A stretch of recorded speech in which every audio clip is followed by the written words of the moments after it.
दोस्तों नमस्कार, मैं अरविंद यादव आर्थिक भारत से। जब यूजीसी कानून आया था तभी ये संदेह लग रहा था कि ये कोर्ट में अवश्य जाएगा और ऐसा ही होगा। एक पक्ष के लोग इसे अपने खिलाफ मान रहे थे, दूसरे पक्ष के लोग इसे अपने लिए फ़ायदेमंद मान रहे थे। जो लोग खिलाफ मान रहे थे वो सवर्ण रहे और सुप्रीम कोर्ट में गए और सुप्रीम कोर्ट ने कानून में भेदभाव का आरोप लगाकर उसे स्टे दे दिया है। अब ये पुराना वाला कानून लागू रहेगा और इस कानून पे कार्रवाई होगी। मार्च में अगली सुनवाई होगी। जब भी भारतवर्ष में नए कानून बनते हैं पिछले कई सालों से या फिर संविधान से लेकर आज तक, हमेशा वो सही नहीं बनते हैं। उसमें कुछ न कुछ कमियां सदैव रहती हैं। किसी एक वर्ग को उसमें ज़्यादा सम्मान मिलता है तो किसी एक वर्ग को कोई सम्मान ही नहीं मिलता है।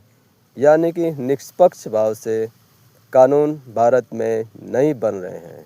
ये सबसे बड़ी समस्या है तो हम सब हिंदू, कोई फॉरवर्ड है, कोई बैकवर्ड है, कोई एससी है, कोई एसटी है, कोई ओबीसी है। लेकिन एक कानून ने हमें दिखा दिया कि हमारे अंदर कितनी समानता है। आए दिन समानता की बात करने वाले लोग एक दूसरे के टकराव में आ गए। भाई इससे तो हमारे हित का नुकसान हो रहा है, दूसरा कह रहा है इससे तो हमारे हित का नुकसान हो रहा है। अब ये कानून जब स्टे हो गया है तो ये कोर्ट का मैटर बनता है, कोर्ट के माध्यम से सॉल्व होगा। लेकिन अब दूसरा पक्ष लड़ रहा है कि भाई स्टे क्यों हुआ है, इसमें तो हमें फ़ायदा है। लेकिन याद रखिए, कानून जब भी बने, चाहे समय जैसा भी हो, वो कानून सिर्फ और सिर्फ मानववादी होने चाहिए, किसी के पक्ष में नहीं होना चाहिए, ताकि उसका दुरुपयोग न हो सके। हमारे यहाँ 5 वर्ग हैं, फॉरवर्ड है, बैकवर्ड है, एसटी, एसटी, ओबीसी। पांचों वर्ग के लिए एक समान कानून बनना चाहिए, न कि भेदभाव वाला।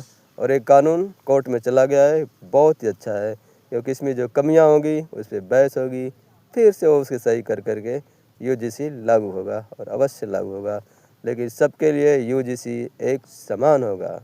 आप सब लोग आपस में लड़े ना, बल्कि यूजीसी में जो समस्या है उसे समाधान करके लागू करने की मांग करें। मैं अरविंद यादव आर्थिक भारत से आप सभी लोग को धन्यवाद। चैनल को लाइक करें, सब्सक्राइब करें, शेयर करें और प्लीज़ हमें सपोर्ट करें। मैं आर्थिक भारत चैनल चला रहा हूँ जो देश के विकास के लिए बहुत ही कारगर है। Thank you.